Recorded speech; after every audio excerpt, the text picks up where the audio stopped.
Después de toda una vida de cálculos cuidadosos y promesas silenciosas, finalmente compré el océano, o al menos un pedazo de $5 millones de él.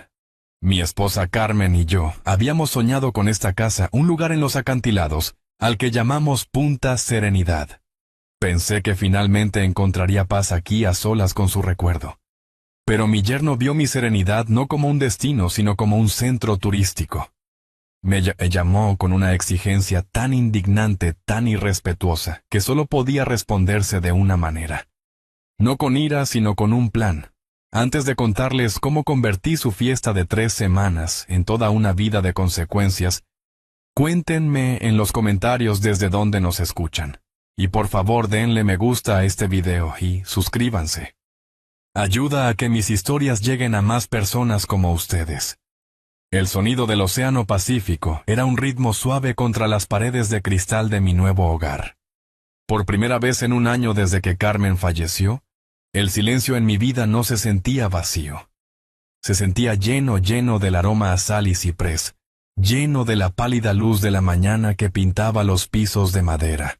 Estaba de pie en la gran sala con una taza de café negro en la mano, observando un par de pelícanos volar en perfecta formación. Esto era todo la paz por la que había trabajado, la tranquilidad que me había ganado. Entonces sonó el teléfono atravesando la calma como una sirena. Miré la pantalla. Juan, mi yerno. Un hombre que nunca me había llamado ni una sola vez, solo para preguntarme cómo estaba. Una llamada de Juan nunca era una conversación. Era una transacción. Y yo siempre era el que pagaba. Contesté. Hola, Juan. Su voz llegó fuerte y sin fricción con la energía fabricada de los videos en línea que creaba para ganarse la vida. Alejandro. Grandes noticias. Nos enteramos de que finalmente cerraste el trato de la casa en la playa. Fantástico. Escucha, vamos camino hacia allá ahora mismo. Me quedé inmóvil.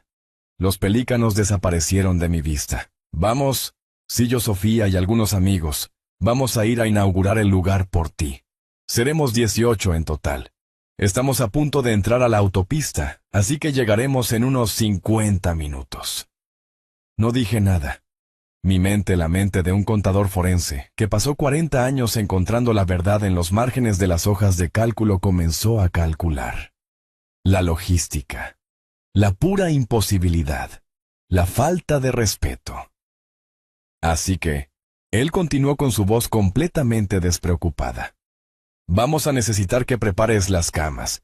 Sábanas, toallas, pantuflas, todo el paquete. Nos quedaremos unas 3 semanas, así que asegúrate de llenar la despensa y los refrigeradores.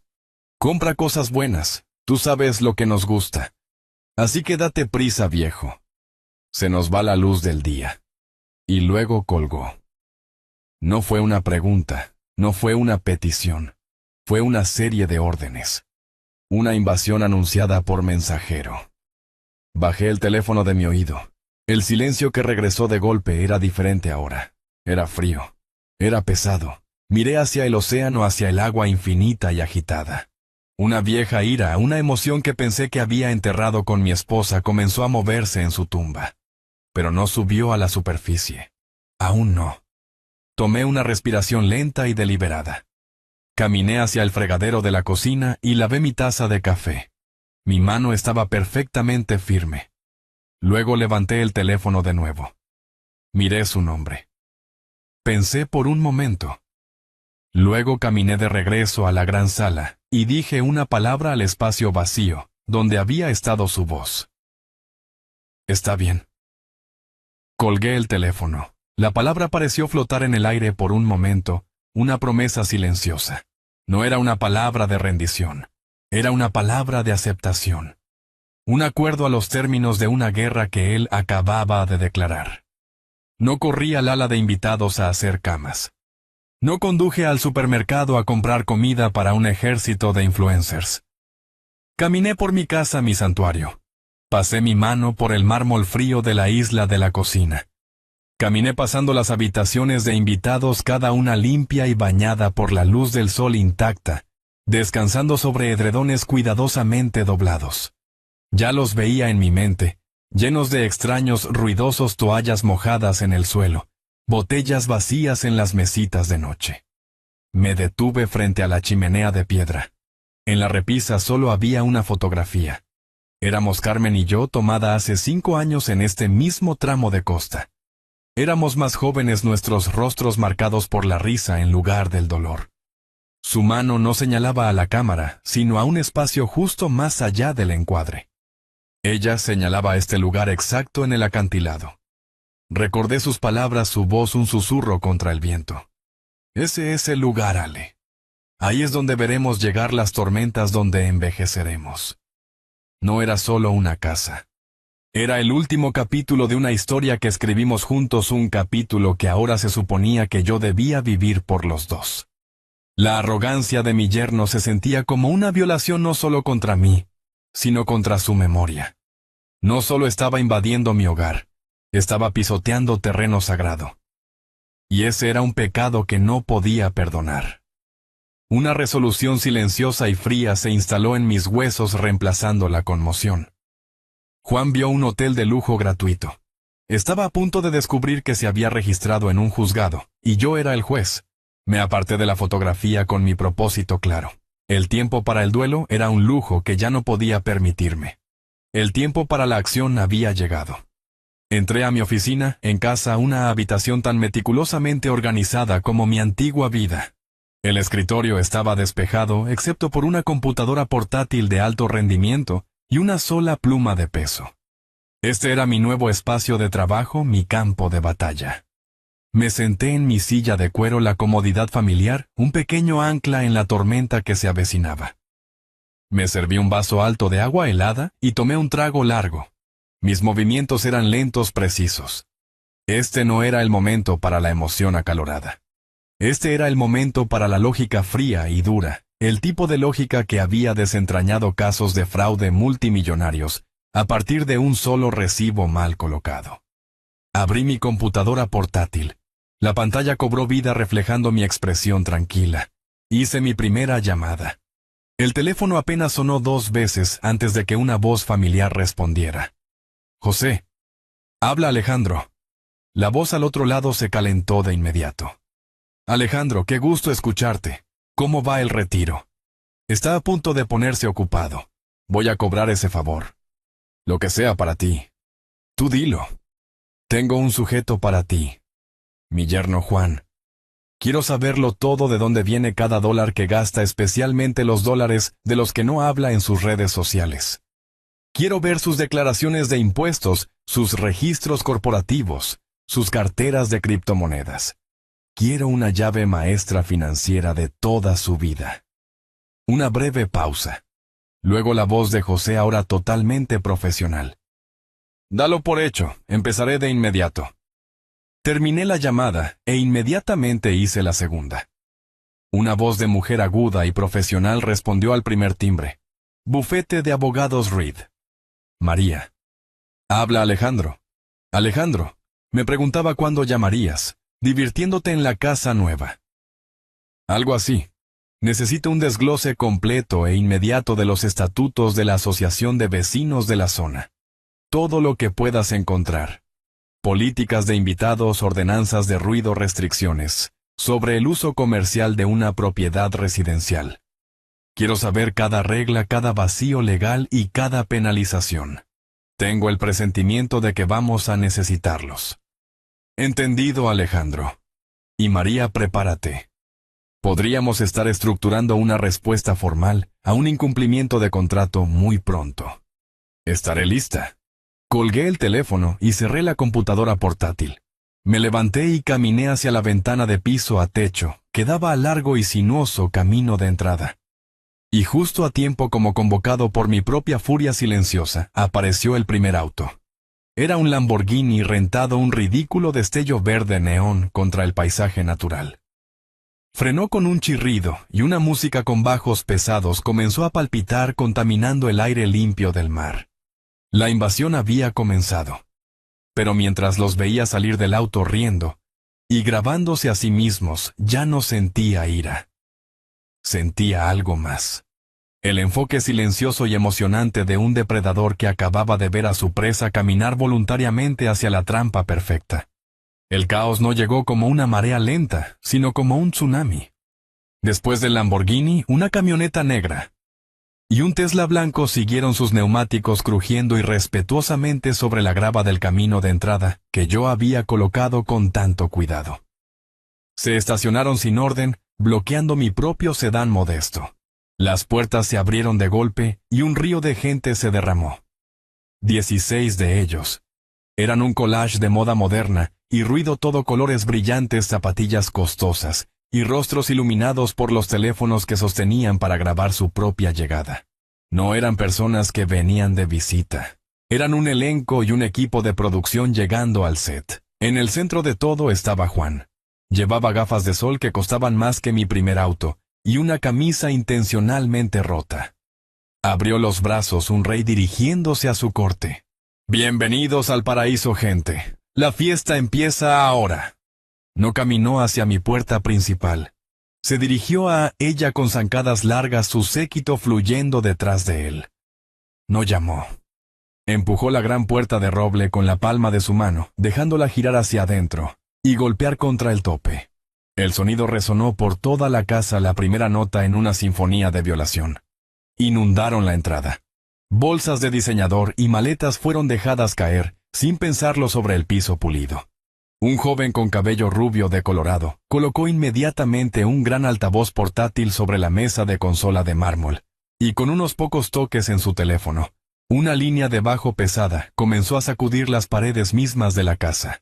El aire limpio y tranquilo ahora estaba espeso con un ritmo sintético. Se dispersaron como invasores, sus voces fuertes rebotando en los techos altos. «¡Guau, este lugar es increíble! ¿Viste la piscina? Me pido la habitación con vista al mar». Yo estaba de pie junto a la chimenea, un fantasma en mi propio hogar. Observé cómo una de ellas, una joven con una blusa corta, abría mi refrigerador de última generación y comenzaba a sacar los jugos orgánicos y el agua embotellada que yo había comprado para mí. «¿Quién tiene sed?», gritó sobre la música. Nadie preguntó. Nadie buscó al dueño de la casa. En su mundo, si una cosa estaba frente a ellos, era suya para tomarla. Vi a un joven dejarse caer en el sofá hecho a medida, sus zapatillas sucias descansando sobre la tela limpia de color crema. Estaba desplazándose por su teléfono, ajeno a todo. Sofía fue la última en entrar. Cerró la puerta silenciosamente detrás de ella. Un gesto que ya llegaba demasiado tarde. Me vio allí de pie, una estatua de quietud en la tormenta arremolinada de su vida. Su rostro era una mezcla de emoción fingida y profunda vergüenza genuina. Se retorcía las manos mientras caminaba hacia mí, forzando una sonrisa que no llegaba a sus ojos. «Papá», comenzó su voz casi perdida en el ruido. «Sé que es mucho. Solo están un poco emocionados. Fue un viaje largo». Miré a mi hija, la hija a la que había enseñado a andar en bicicleta, la hija cuyas lágrimas había secado después de su primer desamor. Vi a la mujer en la que se había convertido, una apologista del caos que su esposo creaba. No podía sostenerme la mirada. Miraba al suelo, a la pared, a cualquier lugar menos a la decepción en mis ojos. No dije lo que estaba pensando. No le pregunté si estaba orgullosa de esto. No le pregunté si esta era la vida con la que había soñado. Simplemente asentí lenta y deliberadamente. «Por supuesto», dije con mi voz uniforme y tranquila. «Siéntanse como en casa». Las palabras se sentían como una mentira en mi propia boca, pero eran parte del plan. Dejar que se pusieran cómodos. Dejar que revelaran toda la extensión de su naturaleza. Yo ya no era el dueño de la casa. Era un científico y esto era un experimento. Estaba observando una especie en su hábitat destructivo natural. Mi silencio era mi portapapeles. Mi quietud era mi bata de laboratorio. Cada bolsa tirada, cada grito fuerte, cada acción arrogante, era una pieza de datos que estaba recolectando cuidadosamente. Los vi explorar. Uno de los amigos de Juan, un chico desgarbado con una cámara permanentemente pegada a su mano, comenzó una transmisión en vivo. «Chicos, tienen que ver este lugar». El suegro de mi amigo Juan está forrado. Caminó por la casa narrando todo lo que veía, convirtiendo mi espacio privado en contenido público. Filmó el arte en las paredes, los libros en mis estantes, la vista desde la ventana de mi dormitorio. No había concepto de privacidad, solo de oportunidad. Mientras tanto, Juan había encontrado el bar. Estaba mezclando bebidas, vertiendo cantidades generosas de mi mejor whisky en vasos para sus amigos. El whisky que Carmen me había regalado en nuestro último aniversario, el que yo había estado guardando. Lo vi salpicarlo sobre hielo con una mano descuidada, y sentí un nudo frío apretarse en mi estómago. Pero mi rostro permaneció como una máscara de educada indiferencia. Caminé hacia la creciente pila de equipaje en el vestíbulo y comencé a recoger las bolsas. «Oh, no te preocupes por eso, viejo», dijo uno de los jóvenes con un gesto despectivo. «Las subiremos más tarde». «Estoy seguro de que lo harán», respondí con mi voz tranquila. «Solo no quiero que nadie se tropiece». Llevé las pesadas bolsas una por una a las habitaciones de invitados. Ya habían reclamado sus espacios, tirando chaquetas sobre las camas, dejando toallas mojadas de la piscina sobre las finas sillas de madera.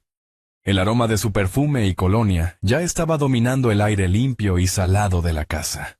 En menos de una hora habían logrado borrar cualquier rastro de la paz que yo había sentido esa mañana. Habían sobrescrito el recuerdo de Carmen con su presencia ruidosa y vacía. Mientras dejaba la última maleta en una habitación que ya era un desastre, miré por la ventana. El sol comenzaba a ponerse, proyectando largas sombras sobre el césped. La fiesta apenas comenzaba, pero también mi investigación, y sabía con una certeza que se asentaba profundamente en mis huesos, que yo sería quien la terminara. Mientras la fiesta abajo se convertía en una competencia frenética por atención, me retiré al santuario tranquilo de mi oficina. Cerré la pesada puerta y el bajo palpitante de su altavoz se redujo a un latido sordo y distante. Aquí, en mi espacio meticulosamente organizado, el caos se sentía a un mundo de distancia. Ya no era un observador pasivo, era un cazador, y mi trabajo estaba a punto de comenzar. Abrí mi computadora portátil y navegué a la página principal de redes sociales de Juan. Era un monumento digital a una vida que no reconocía, una vida de éxito fabricado y materialismo hueco. Su foto de perfil lo mostraba apoyado contra el capó de un Ferrari rojo, con un reloj con cara incrustada de diamantes en su muñeca. Su sonrisa era amplia y vacía. La página era un largo desplazamiento de imágenes similares. Juan en un jet privado. Juan en un yate rodeado de modelos. Juan sosteniendo gruesos fajos de efectivo con descripciones como: «Solo otro martes. Más, deja que tu dinero trabaje por ti». Era una fantasía cuidadosamente construida, diseñada para atraer a los ingenuos y desesperados. Copié metódicamente los enlaces a sus 20 publicaciones principales, y los pegué en un correo electrónico seguro y encriptado. Se lo envié a José con un asunto simple, sujeto a. Mientras esperaba hice clic en uno de los videos. La cámara temblaba claramente, filmada por uno de sus amigos. Juan estaba de pie frente a una pizarra cubierta de diagramas complejos y flechas, tratando de explicar su último esquema de inversión en criptomonedas. Usaba muchas palabras de moda: descentralización, blockchain, sin igual retorno de inversión. Pero su explicación era superficial, una ensalada de palabras diseñada para confundir en lugar de aclarar. Estaba vendiendo un sueño, no una estrategia. Mientras lo veía gesticular con confianza, sus palabras vacías llenando el aire, escuché la voz de Carmen en mi memoria tan clara como si estuviera parada justo a mi lado. Estábamos en una cena familiar hace años. Juan estaba explicando una inversión similar, infalible, a mi hija, a Sofía. Yo lo había observado, notando la forma en que sus ojos se movían de un lado a otro, verificando ver quién estaba impresionado. Más tarde esa noche, mientras Carmen y yo nos preparábamos para dormir, ella se había vuelto hacia mí. «Es un fantasma, Ale», dijo con su voz suave pero firme. «No hay nada detrás de sus ojos. Todo es solo humo». Ella nunca confió en él. Vio el vacío en él desde el principio, un vacío que él trataba de llenar con el dinero y la admiración de otras personas. Viendo el video ahora vi exactamente a lo que se refería. Sus ojos estaban huecos. Cerré la computadora portátil, el sonido de su voz dejando un sabor amargo en mi boca. Carmen, tenías razón. Susurré a la habitación tranquila. Siempre tuviste razón. Horas después mi aplicación de mensajería encriptada sonó. Era José. El mensaje era corto. Lo tengo. La primera capa ya se está despegando.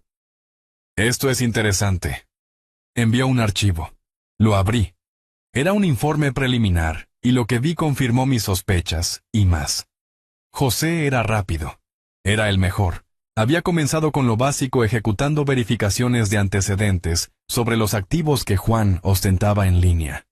El Ferrari rojo de su foto de perfil alquilado por 4 horas, en un servicio de autos de lujo en Los Ángeles. El jet privado, él era invitado de un invitado, una foto tomada en 2 minutos en la pista, antes de que los verdaderos dueños abordaran. El reloj, señaló José, era el detalle más revelador. Había usado software de análisis de imagen para obtener una vista de alta resolución del mismo. Era una falsificación muy buena, pero una falsificación al fin y al cabo. Una pequeña imperfección en la fuente de la ventana de la fecha lo delataba. La vida de Juan no era solo una exageración. Era una fabricación completa, un castillo de naipes, construido sobre accesorios alquilados e imitaciones baratas. Pero eso era solo la superficie. José había cavado más profundo. Había cruzado el número de seguro social de Juan con bases de datos de registro de negocios. Oficialmente Juan era el único propietario de una empresa llamada Inversiones Digitales Miller, LLC. Según sus declaraciones de impuestos, la empresa había declarado un ingreso modesto durante los últimos 3 años, justo lo suficiente para evitar levantar banderas rojas con el fisco. No era ni de lejos suficiente para mantener el estilo de vida que pretendía tener. La verdadera historia, explicó José, estaba en las cosas que estaban ocultas. Había encontrado otras 2 corporaciones fantasma registradas en Delaware, un estado conocido por su secreto corporativo. Estas empresas no tenían empleados, ni productos, ni dirección física. Existían solo en papel. Pero estaban moviendo dinero. Sumas grandes e irregulares. El dinero aparecía en una cuenta, se transfería a través de la segunda, y luego desaparecía en una serie de carteras de criptomonedas indetectables. Mi teléfono sonó de nuevo. Un nuevo mensaje de José. Esto no es solo un tipo tratando de parecer rico, Alejandro. Está lavando dinero. El patrón es amateur, pero el volumen es significativo. Tiene un flujo constante de dinero sucio que viene de alguna parte, y está usando esta personalidad de influencer como fachada. No es solo un presumido, es un criminal. Leí el mensaje 2 veces. Una certeza fría y dura se apoderó de mí. Esto era peor de lo que había imaginado. Mi hija no solo estaba casada con un tonto, estaba casada con un fraude, un hombre que había construido toda su vida sobre una base de mentiras y actividad ilegal. Abajo un corcho de champán estalló seguido de un coro de vítores y aplausos. Estaban celebrando su buena fortuna, viviendo la gran vida en una casa a la que creían tener derecho. No tenían ni idea de que a cientos de kilómetros de distancia, en una oficina tranquila, un contador jubilado y un investigador privado estaban desmantelando sistemáticamente todo su mundo, una migaja digital a la vez. Miré los datos en mi pantalla, las empresas fantasma, las carteras cripto, la red de engaños. Para Juan estas eran solo herramientas para su estafa.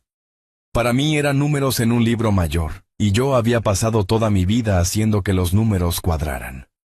El día del juicio final de Juan se acercaba y iba a ser auditado. Mientras José continuaba su inmersión digital profunda en el abismo de las finanzas de Juan, yo sabía que necesitaba un plan más inmediato. La investigación financiera era el juego largo, el golpe final aplastante. Pero yo estaba viviendo un asedio de 3 semanas. Necesitaba controlar el campo de batalla que era mi propio hogar. Giré en mi silla, el golpe sordo de la música de abajo, un recordatorio constante e irritante del enemigo dentro de mis puertas. Redacté un nuevo correo electrónico para mi abogada María. El asunto era simple. Estatutos de la Asociación de Vecinos, solicitud urgente. Mis dedos se movían rápidamente por el teclado, el mensaje tan preciso como un documento legal. María, escribí. Necesito una revisión completa de los documentos rectores de la Asociación de Propietarios de Punta Serenidad. Por favor, enfócate específicamente en todas las cláusulas, subcláusulas y apéndices pertenecientes a 3 áreas. Primero, políticas de invitados, incluyendo duración de la estancia y ocupación máxima. Segundo, ordenanzas de ruido con atención específica a los niveles de decibelios y horas restringidas. Tercero, y lo más importante, cualquier y toda regulación con respecto al uso de una propiedad residencial para fines comerciales, incluyendo fotografía, videografía y promoción en línea. Hice una pausa por un momento pensando en la transmisión en vivo y las interminables selfies. Necesito cada regla, cada penalización y cada paso procesal para reportar una violación. Gracias por tu pronta atención a este asunto. Alejandro. Presioné enviar. Mientras el correo electrónico desaparecía en el éter digital, me recosté en mi silla. Recordé cuando Carmen y yo habíamos leído por primera vez el acuerdo de la asociación. Era una pila de papel gruesa e intimidante.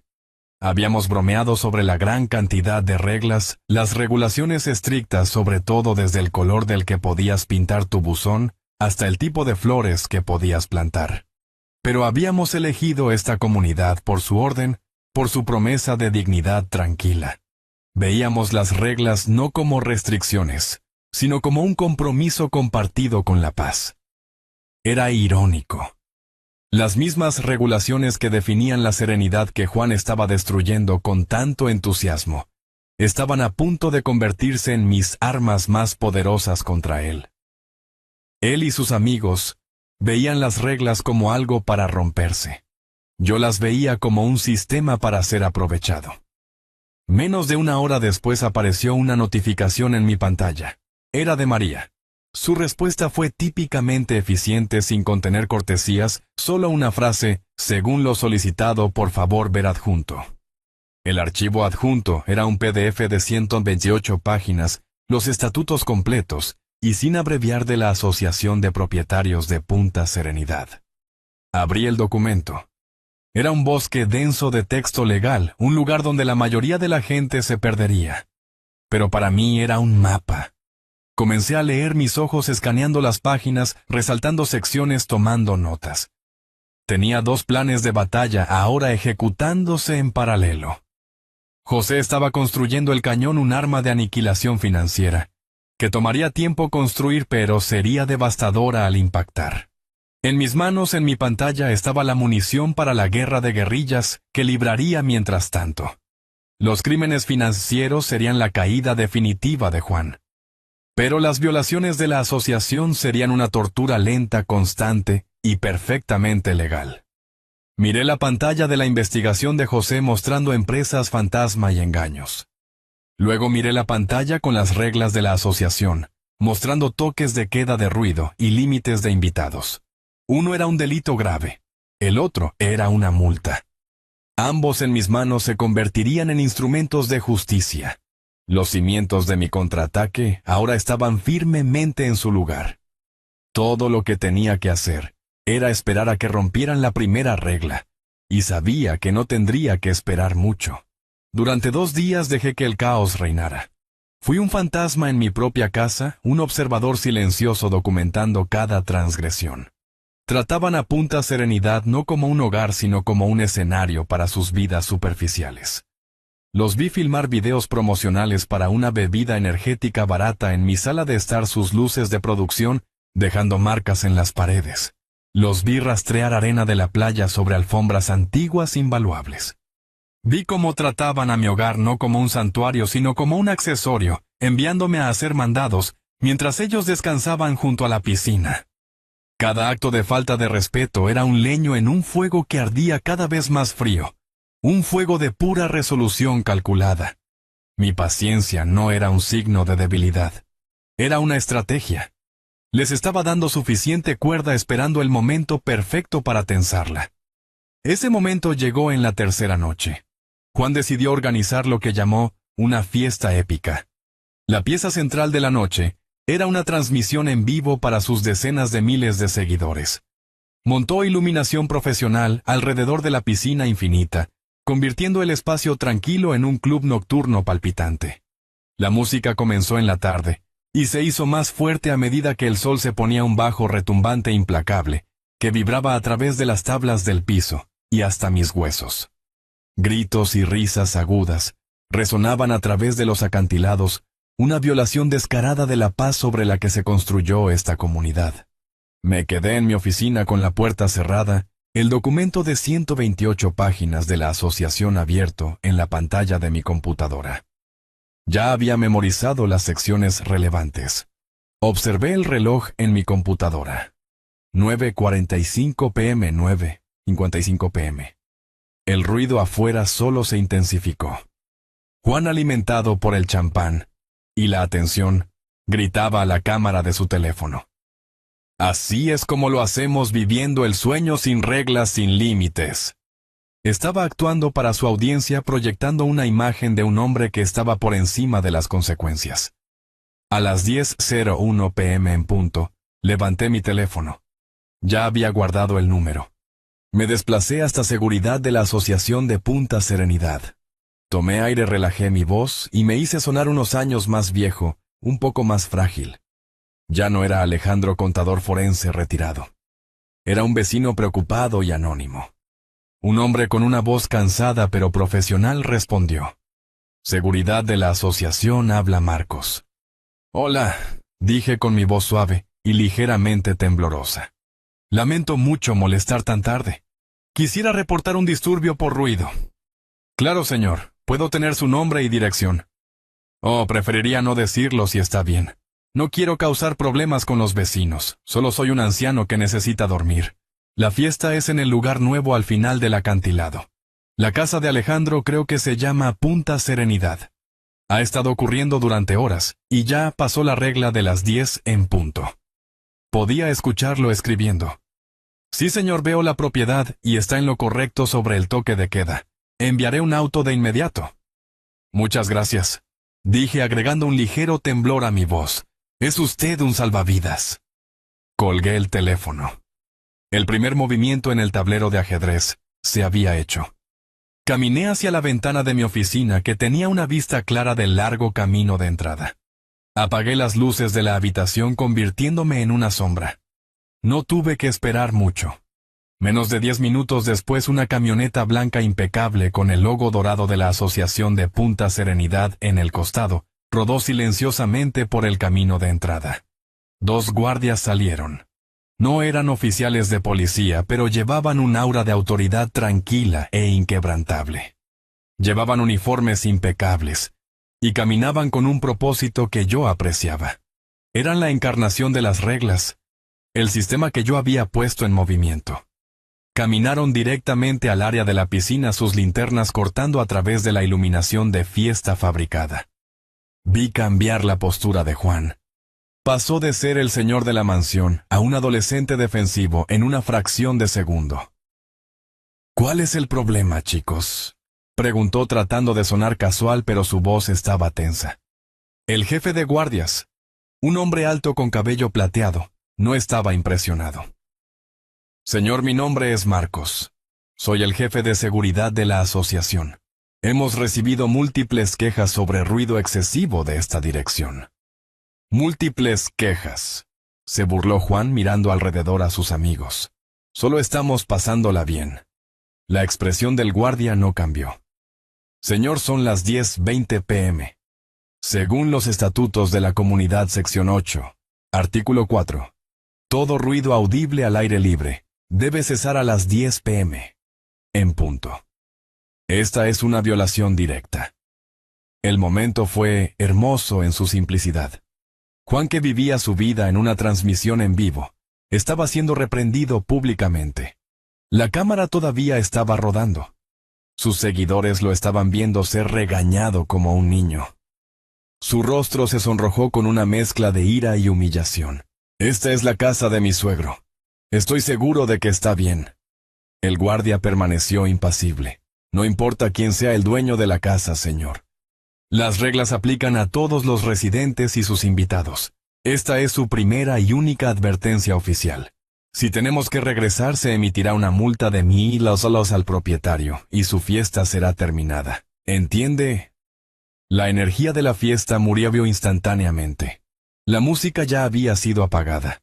Los amigos de Juan estaban en silencio mirando torpemente sus teléfonos o sus bebidas. La ilusión de una fiesta VIP se había hecho añicos. Ahora era solo una reunión vergonzosa que había sido clausurada. Juan, atrapado e impotente, solo pudo apretar los dientes. Sí. Entiendo. Los guardias dieron una mirada final a la escena, asintieron una vez y caminaron de regreso a su vehículo. Mientras se alejaban, Juan se giró y escaneó las casas oscuras en el acantilado, sus ojos buscando al vecino anónimo, que se había atrevido a desafiarlo. Me aparté de la ventana con una pequeña sonrisa fría en mi rostro. Estaba buscando un enemigo en todos los lugares equivocados. La guerra había comenzado. Y él ni siquiera sabía contra quién estaba luchando. El silencio que cayó sobre la cubierta de la piscina era más pesado de lo que había sido fuerte la música. Bajo el resplandor áspero de las luces de la fiesta, cada rostro era un retrato de incomodidad. La energía vibrante de la transmisión en vivo se había evaporado, reemplazada por un silencio espeso e incómodo. Observé desde mi ventana oscura cómo Juan se quedaba congelado por un momento, la sangre subiendo a su rostro, volviéndolo de un rojo profundo y manchado. Sus puños estaban apretados a los costados. Esto no era solo un contratiempo menor para él. Era una humillación pública transmitida en vivo a todo su mundo. Su moneda era una imagen de control sin esfuerzo, y esa imagen acababa de ser destrozada por una llamada telefónica anónima. Pateó una silla de plástico enviándola a patinar por el patio de piedra. Sus amigos se estremecieron. La actuación había terminado. Esta era ira real. Su cabeza se levantó de golpe, y sus ojos escanearon las ventanas oscuras de mi casa, de las casas de los vecinos. Estaba buscando la fuente de su vergüenza. Luego, con un gruñido furioso, se giró y pisó fuerte hacia las puertas de cristal que conducían a la gran sala. Abrió la puerta de golpe con tanta fuerza que se estrelló contra la pared, el sonido rompiendo la quietud. Yo ya me había movido.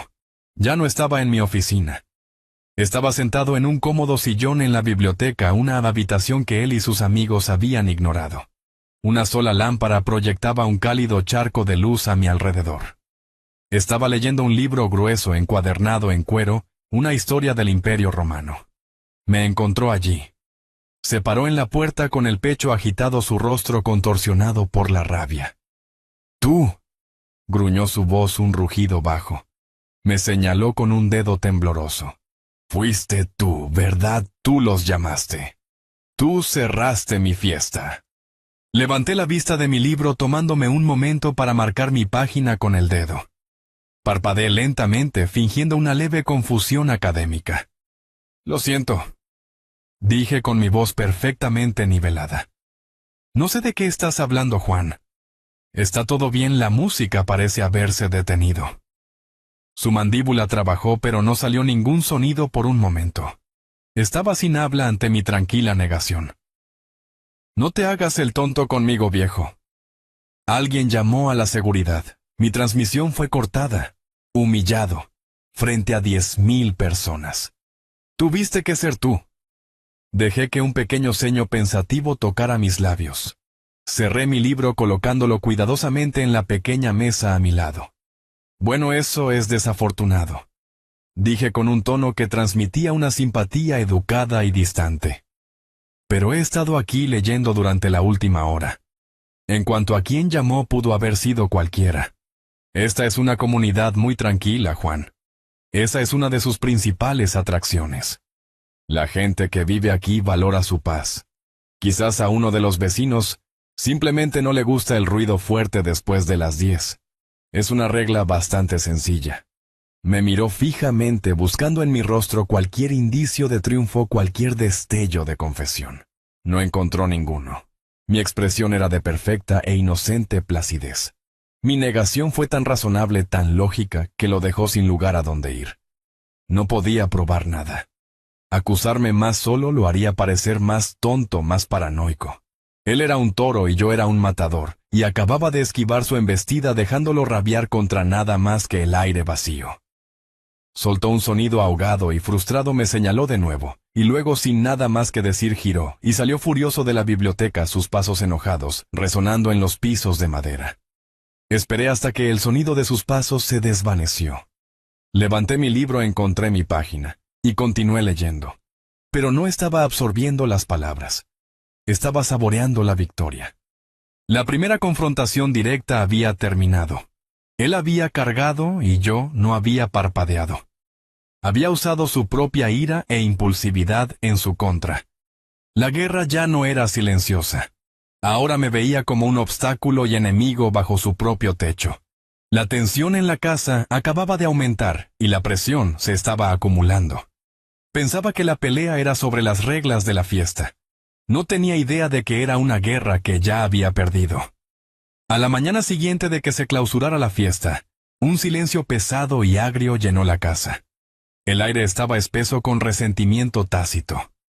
Los amigos de Juan, que habían sido tan ruidosos y bulliciosos, ahora se movían silenciosamente hablando en susurros.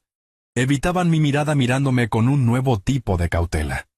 Juan, sin embargo, no se molestó en ocultar su hostilidad.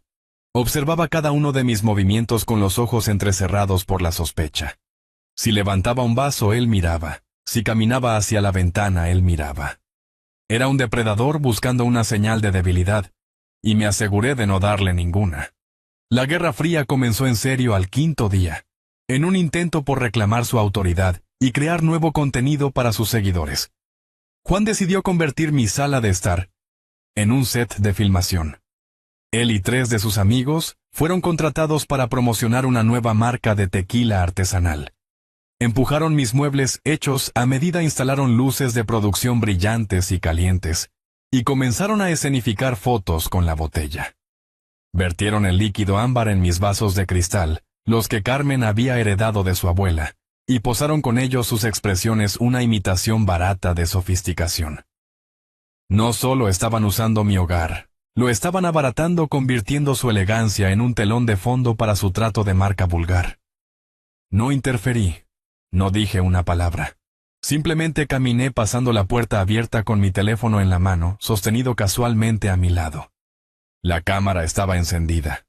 Tomé un video corto y claro de toda la escena, las luces.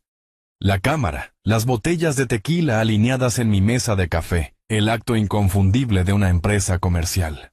Luego, desde la tranquilidad de mi oficina, tomé algunas capturas de pantalla de alta resolución y envié el video y las fotos por correo electrónico a María. Mi mensaje fue breve. Sección 12, artículo 2. Uso comercial de una propiedad residencial. Por favor, procedan como se discutió.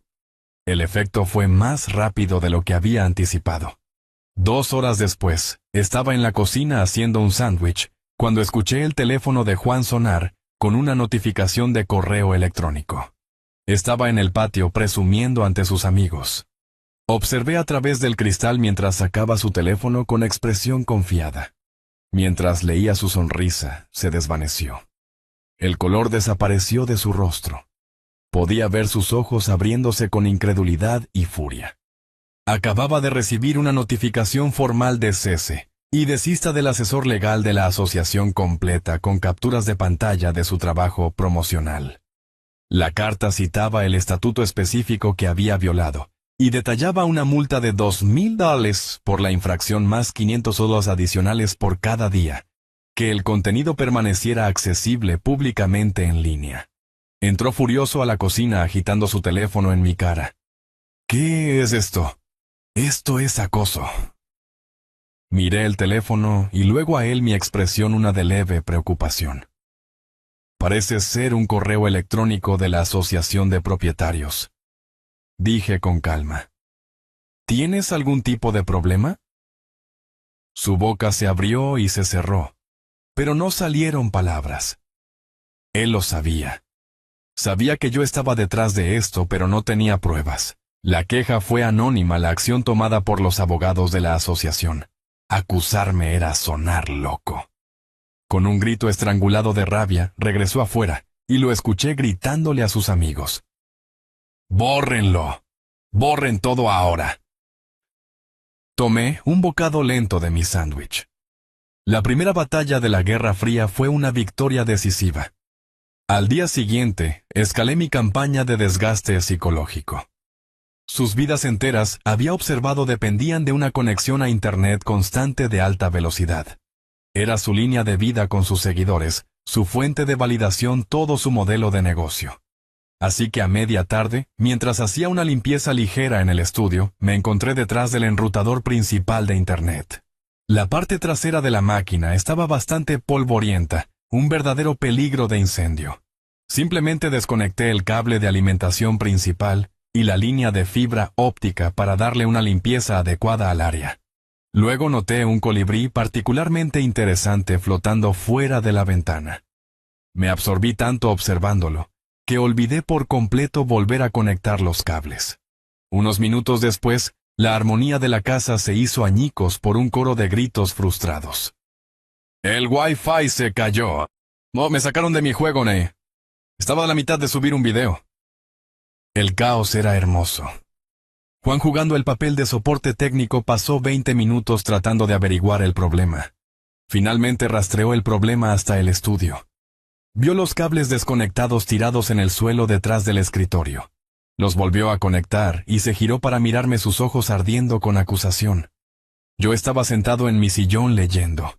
Levanté la vista a mi rostro, una máscara de sorpresa inocente. «Oh, cielos», dije con mi voz llena de disculpa. Estaba eso desconectado. Solo estaba sacudiendo el polvo allá atrás. Lo siento terriblemente. Estas nuevas tecnologías son tan confusas para mí. Mi fingida impotencia fue un muro perfecto contra su rabia. No podía gritarle a un anciano confundido por tratar de ser ordenado. Solo se quedó allí respirando pesadamente, derrotado una vez más. Mi movimiento final de la semana fue quizás el más satisfactorio. La tarde siguiente era brillante y calurosa. Un grupo de los seguidores más devotos de Juan, 4 mujeres jóvenes y 2 hombres jóvenes, estaban acomodados en tumbonas alrededor de la piscina. Todos estaban en trajes de baño costosos, aceitados, gafas de sol puestas, teléfonos en mano, capturando el contenido perfecto para tomar el sol. Fui al garaje supuestamente para organizar mis herramientas de jardinería. En la pared estaba el panel de control central para el sistema de riego automatizado de la propiedad, una cuadrícula compleja de botones y diales. Lo estudié por un momento, luego miré el manual del usuario. Debo haber confundido los tiempos para los macizos de flores. Con un clic suave presioné el botón etiquetado. Prueba manual del sistema, todas las zonas. El resultado fue instantáneo y glorioso. Cada aspersor en el acre de césped cuidado entró en erupción a la vez. Chorros de agua fría de alta potencia se dispararon al aire, creando un aguacero repentino directamente sobre la cubierta de la piscina. Los bañistas gritaron. Hubo una loca carrera de pánico mientras trataban de salvar sus bolsos de diseñador y sus teléfonos de $1000 del diluvio. En segundos estaban empapados hasta los huesos, sus imágenes cuidadosamente elaboradas arruinadas. Salí corriendo del garaje, mi rostro una imagen perfecta de alarma. «¡Oh, Dios mío!», grité sobre el agua sibilante. «Este sistema tiene vida propia. Lo siento mucho. Debo llamar a un técnico de inmediato». Juan salió corriendo, su rostro una máscara de total incredulidad. Miró a sus amigos empapados y temblando, luego a mí, jugueteando con el panel de control como si tratara de apagarlo. «¿Estás haciendo esto a propósito?», siseó con su voz baja y temblando de furia. Me volví hacia él, mi expresión herida, mis ojos muy abiertos con la conmoción de un hombre siendo injustamente acusado. «Juan», dije, mi voz temblando ligeramente, «esa es una cosa terrible e hiriente de decir. Estoy haciendo mi mejor esfuerzo para ser un buen anfitrión. Esta es una casa nueva. Soy un hombre viejo, y todavía estoy aprendiendo sus peculiaridades». Me miró fijamente, atrapado. Él sabía que yo estaba mintiendo. Yo sabía que él lo sabía, pero no podía probar nada. El anciano senil era mi coartada perfecta y lo estaba volviendo completamente loco. Las 3 semanas se sintieron como toda una vida. La Guerra Fría había dejado sus cicatrices en la casa y sus ocupantes temporales. Mi campaña de inconvenientes silenciosos había convertido sus vacaciones de ensueño en una prueba frustrante. La villa, una vez prístina, ahora tenía la sensación cansada y desgastada de un alquiler barato al final de una larga temporada. Los invitados estaban irritables. La tensión constante había erosionado su espíritu festivo, dejando atrás un residuo de aburrimiento y resentimiento. La autoridad de Juan se había desmoronado. Ya no era el líder carismático de una tribu amante de la diversión. Era un hombre malhumorado y paranoico caminando por los pisos de una casa que lo estaba rechazando activamente. Sabía que estaban jugando con él, pero no podía probarlo.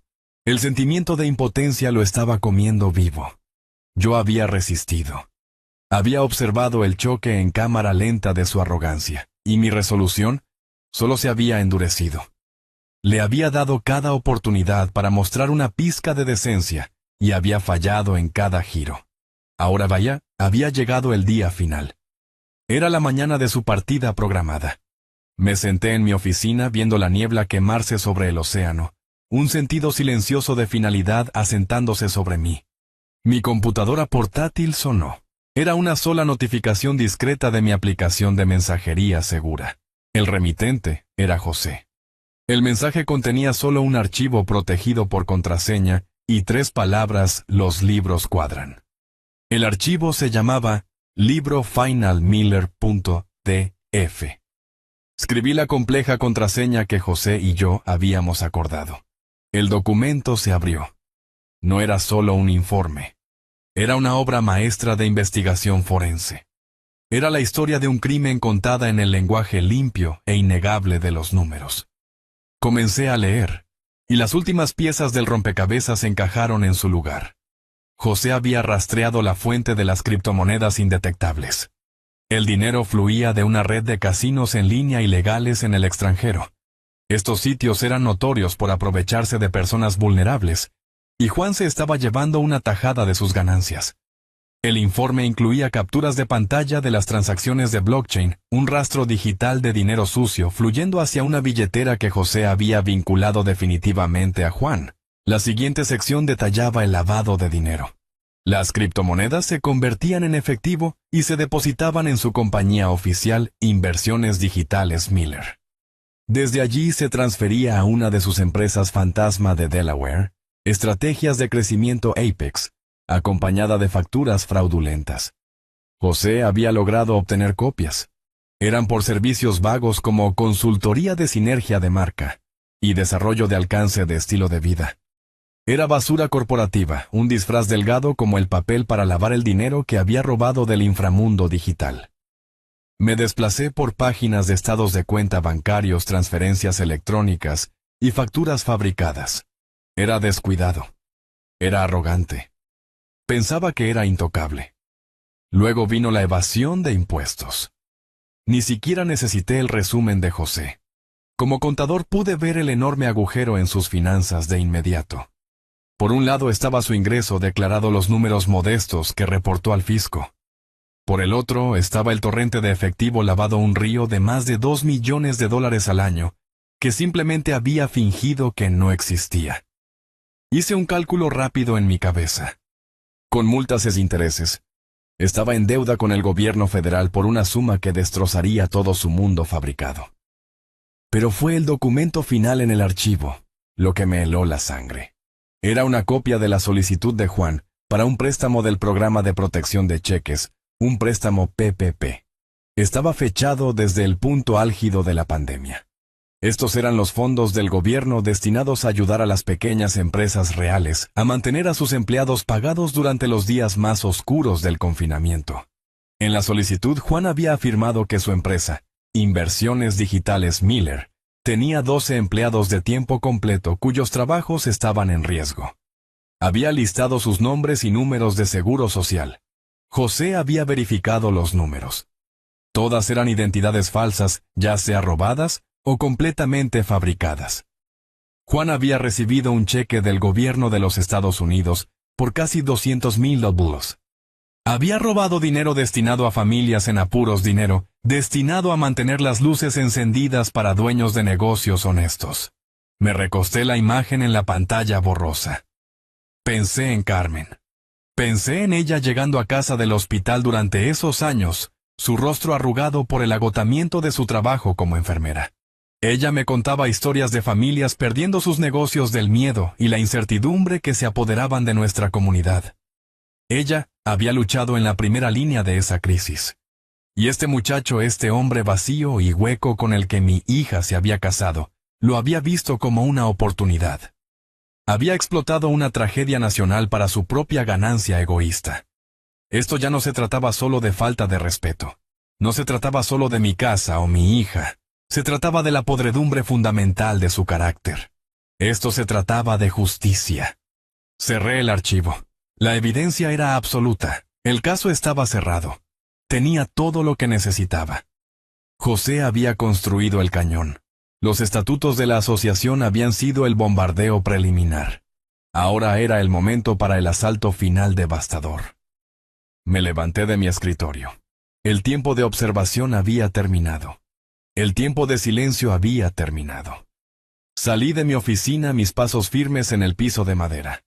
Caminé hacia la gran sala donde Juan estaba contando ruidosamente a sus amigos sobre la próxima fiesta que iba a organizar. Era hora de convocar a una reunión familiar final. Era hora del jaque mate. En la última noche le pedí a Juan y a Sofía que se unieran a mí en la gran sala. La casa había quedado en silencio. El último de los amigos de Juan, sintiendo que las vacaciones habían terminado, verdaderamente había empacado sus maletas y partido esa tarde dejando un rastro de artículos desechados y una sensación persistente de alivio a su paso. Un fuego crepitaba en el hogar proyectando largas sombras danzantes en las paredes. Era la primera vez en 3 semanas que la casa se sentía remotamente pacífica. Juan se sentó frente a mí en el gran sofá, mi hija a su lado. Tenía una sonrisa arrogante y satisfecha en su rostro. Se recostó pasando el brazo por el respaldo del sofá, la imagen de un hombre que creía haber ganado una larga y agotadora guerra de desgaste. Pensaba que me había sobrevivido. Pensaba que mi silencio y pequeños actos de sabotaje eran los movimientos desesperados de un anciano débil. Pensaba que esta reunión era mi rendición final, un intento patético de negociar los términos de su victoria. Probablemente esperaba que le ofreciera dinero, tal vez, incluso las llaves de la casa, solo para deshacerme de él. Estaba a punto de aprender que mi silencio no había sido un signo de debilidad. Había sido el sonido de un arma siendo cargada. Sofía parecía nerviosa, sus manos retorciéndose en su regazo. Ella solo quería que todo terminara. Esperé a que el silencio se asentara por completo, a que el crepitar del fuego fuera el único sonido. Luego entonces me agaché al lado de mi sillón. Levanté una carpeta negra gruesa de 3 anillos y la coloqué en la mesa de café entre nosotros. El sonido que hizo fue suave, pero aterrizó con el peso de una lápida. La sonrisa de Juan vaciló por una fracción de segundo. ¿Qué es eso, tu álbum de recortes? Lo miré, mi expresión ilegible. En cierto modo, dije con mi voz tranquila y uniforme. Es una historia, la historia de tu éxito. Pensé que era hora de que la repasáramos juntos como familia. Abrí la carpeta. La primera página era una impresión del resumen de impuestos de su empresa oficial. Juan, comencé, mi tono no era enojado ni acusatorio. Era el tono que solía usar en las salas de juntas al presentar una auditoría. Era el tono de los hechos. Cuando trabajaba como contador forense aprendí una verdad muy simple. Los números nunca mienten. La gente miente. La gente crea fantasías elaboradas. Pero los números, si los miras lo suficiente, siempre contarán la historia real. Y tus números cuentan una fascinante. Pasé la página. Esta primera sección es un resumen de tu ingreso declarado durante los últimos 3 años.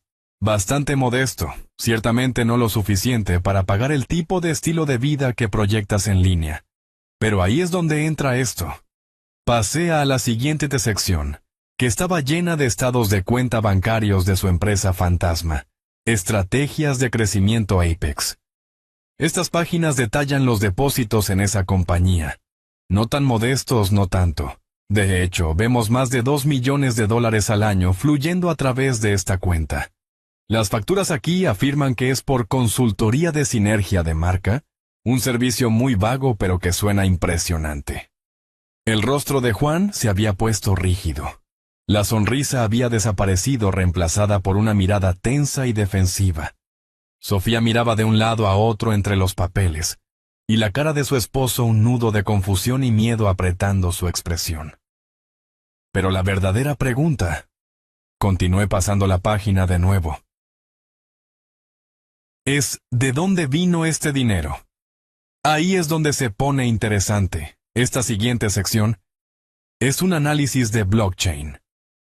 Muestra una línea directa e ininterrumpida de transferencias de criptomonedas, desde los servidores de varios casinos en línea ilegales en el extranjero, directamente a una billetera digital que hemos vinculado a ti.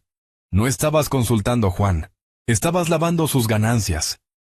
Juan comenzó a hablar un sonido estrangulado en su garganta. Esto es una locura. No puedes probar.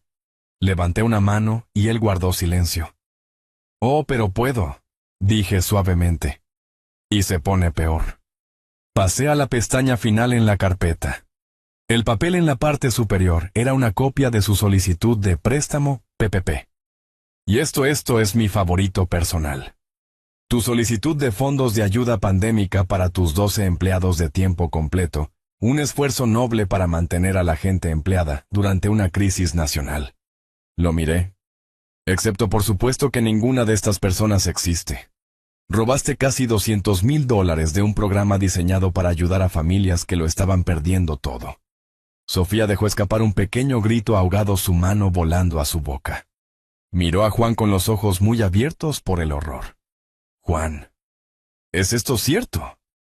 Juan estaba tan pálido como una sábana, su postura confiada completamente desaparecida. Estaba mirando la carpeta como si fuera una serpiente venenosa lista para atacar. Pasé a la última página. Era una hoja de cálculo simple y sencilla, que yo mismo había preparado. Me he tomado la libertad de hacer un cálculo preliminar, Juan. He sido muy conservador con mis estimaciones basado en los ingresos no declarados, el préstamo gubernamental fraudulento y los fondos lavados, y luego sumando las multas estándar del IRS por fraude fiscal y falta de presentación que son bastante severas. Actualmente estás endeudado con el gobierno de los Estados Unidos por un estimado de $4.7 millones. Dejé que el número flotara en la habitación. $4.7 millones. Y eso, por supuesto. Agregué con mi voz ahora apenas por encima de un susurro. Es un tema separado de los cargos criminales. Fraude electrónico, lavado de dinero, conspiración para defraudar a los Estados Unidos. Las pautas federales de sentencia para este tipo de crímenes, cuando se agrupan, son bastante estrictas. Un buen abogado, un abogado muy costoso, podría reducirlo a 15 años en una prisión federal. Uno malo bueno, tendrías mucho tiempo para pensar en tu sinergia de marca. Cerré la carpeta. El golpe suave resonó en la habitación silenciosa. El fuego crepitaba ajeno. Juan se sentó allí roto, el peso de los números presionándolo, aplastando la cáscara hueca del hombre que pretendía ser. La habitación estaba en silencio. Los números habían hablado y habían dicho una sola palabra. Culpable. Juan hizo un sonido, un ruido seco y rasposo desde el fondo de su garganta. Parecía un hombre que acababa de ser sacado de los restos de un accidente automovilístico, sus ojos abiertos con un horror demasiado grande para su rostro. Trató de hablar, pero solo salió un tartamudeo patético. No puedes... Estaba tratando de formar una negación, pero las palabras no tenían convicción. Los números en la carpeta eran demasiado reales, demasiado absolutos. Era un holograma cuyo proyector acababa de ser desconectado. Mi hija Sofía era una estatua de dolor.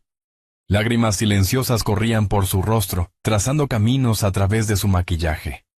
No me estaba mirando a mí. Estaba mirando a su esposo, pero la mirada en sus ojos era de una realización amanecida y enfermiza. Lo estaba viendo por primera vez. No al influencer encantador, no al empresario exitoso, sino al fraude. Al ladrón. Al hombre que había construido su vida sobre una base de arena y mentiras. El silencio en la habitación era absoluto, roto solo por el sonido de sus sollozos tranquilos y desconsolados. No dije otra palabra, mi parte en la conversación había terminado. Alcancé el pequeño y elegante control remoto en la mesa de café. Apunté a la gran pantalla de televisión oscura, montada sobre la chimenea. La pantalla, que había sido un espejo negro, reflejando la terrible escena en la habitación, cobró vida con un clic suave. La luz repentina hizo que ambos se estremecieran. Apareció una imagen. Era el rostro de una mujer de unos 40 y tantos años, con ojos agudos e inteligentes, y cabello recogido en un moño profesional severo. Llevaba un blazer oscuro, y estaba sentada frente a una pared de libros de leyes. Era la imagen de la calma y el poder corporativo. Miró directamente a la cámara como si estuviera sentada en la habitación con nosotros. Juan miró la pantalla con la boca ligeramente abierta. «Buenas noches, señor Miller», dijo la mujer. Su voz era nítida, clara y totalmente desprovista de emoción.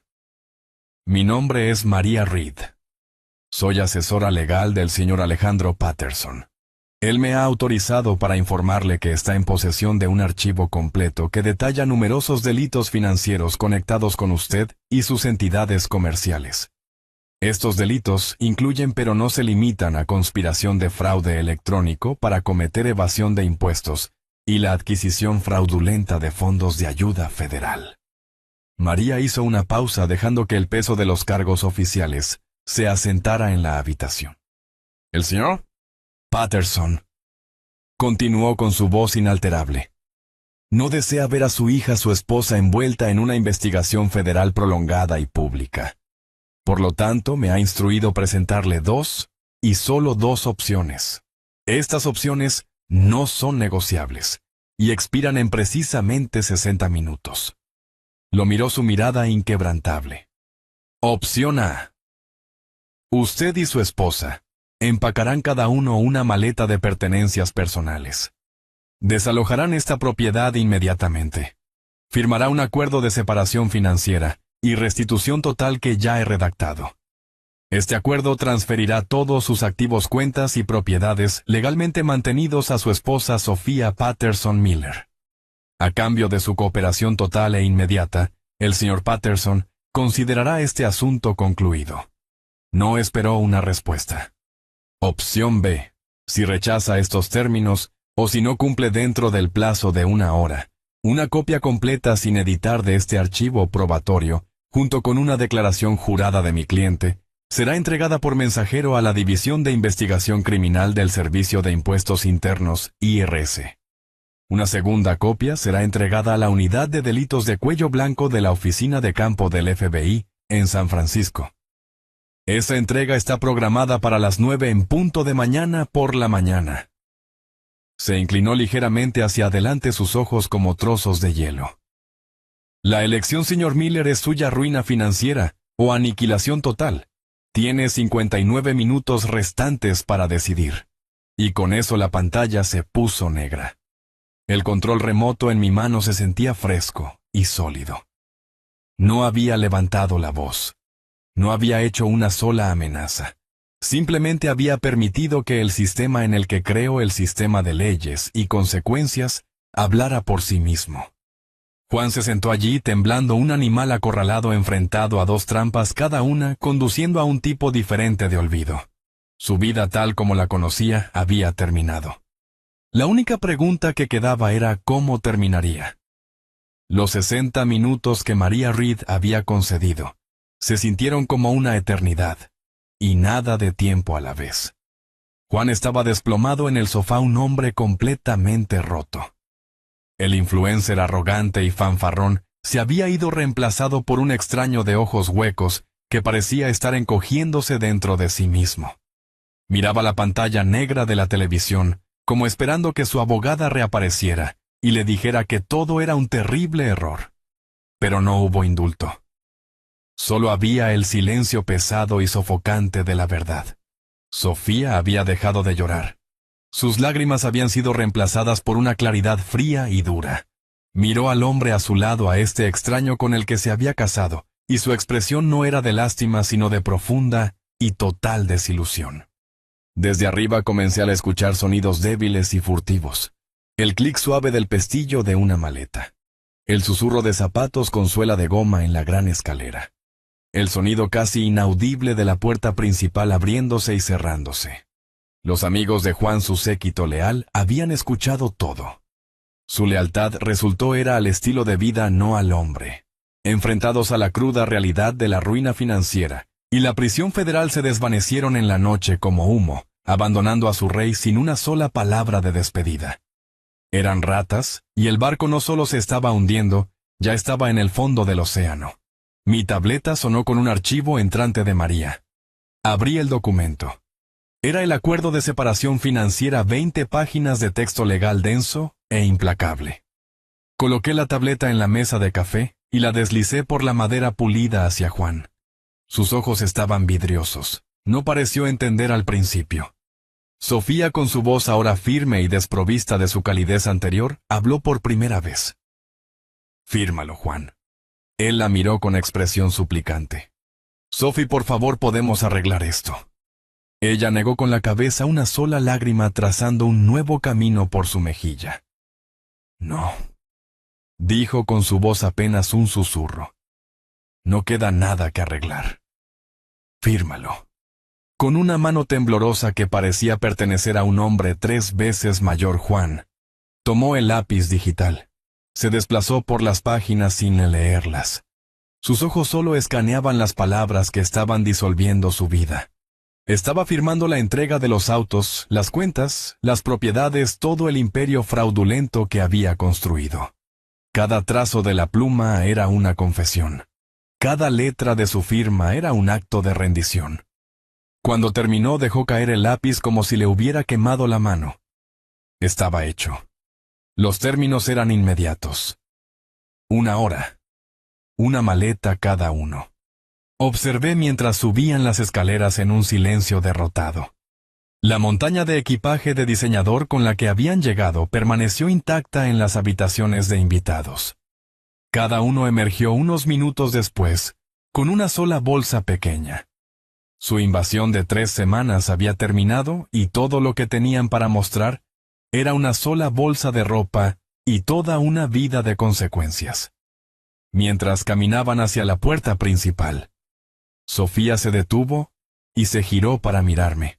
Sus ojos estaban llenos de una tristeza tan profunda que podía sentirla al otro lado de la habitación. «Lo siento, papá», susurró.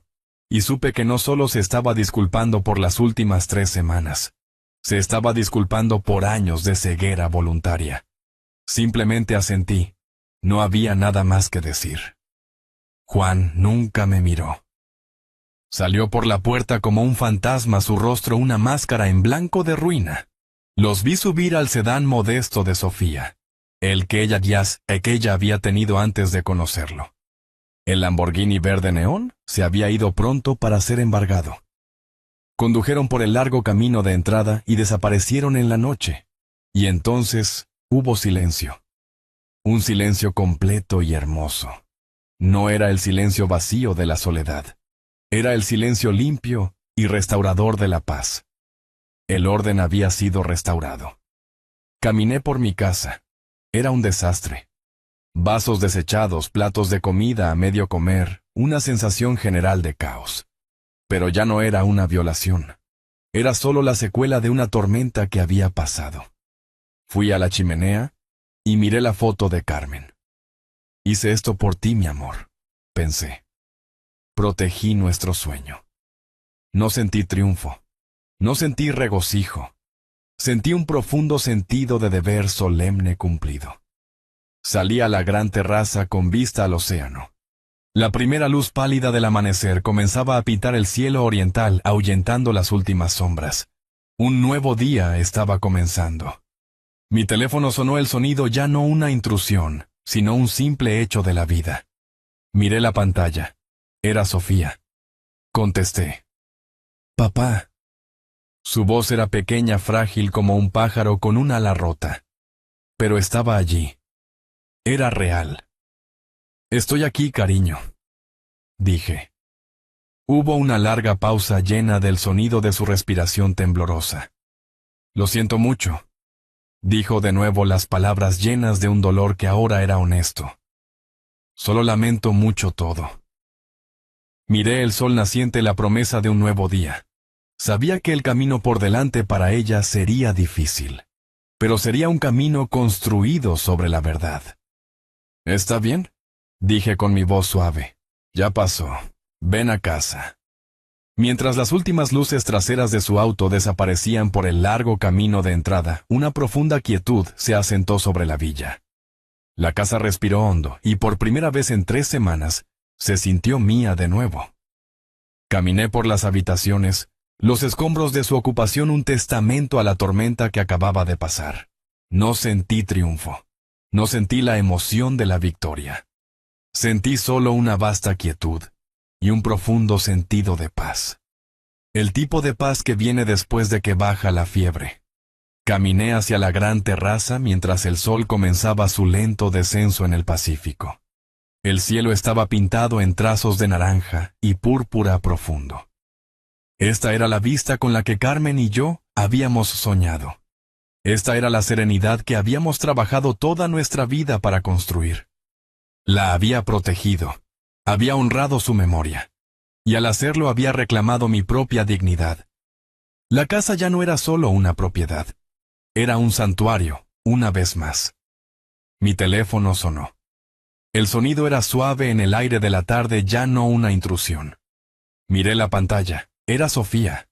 Contesté sosteniendo el teléfono en mi oreja, mientras veía el último trozo de sol desaparecer bajo el horizonte. Papá. Su voz era pequeña, rota por las lágrimas, pero debajo del dolor había un nuevo tipo de claridad. Hubo una pausa, y pude escucharla tomar un respiro tembloroso. Lo siento. Cerré los ojos escuchando el ritmo suave de las olas abajo. La disculpa era por todo, por las últimas 3 semanas y por los años anteriores. Por su silencio, por sus elecciones, por el hombre al que había permitido deshonrarla a ella y a su familia. Dejé que el silencio se extendiera por un momento, un espacio para que sus palabras fueran verdaderamente escuchadas. Está bien, cariño, dije con mi voz suave pero firme. Ya pasó. Ven a casa. Esta historia sirve como un recordatorio poderoso de que la verdadera fuerza no grita, calcula. Enseña que la dignidad una vez ganada es una fortaleza, y la falta de respeto es una deuda que siempre se cobrará.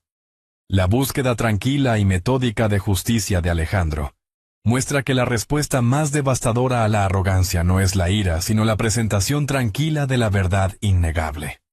Es una lección de paciencia que demuestra que toda una vida de integridad e inteligencia son armas mucho más poderosas que una temporada de derechos vacíos y ruidosos. Al final lo que protegemos no es solo propiedad, sino nuestra propia paz. Compartan sus pensamientos sobre la lección metódica de Alejandro en los comentarios abajo y suscríbanse para más historias, donde la justicia no solo se exige, sino que se planea meticulosamente.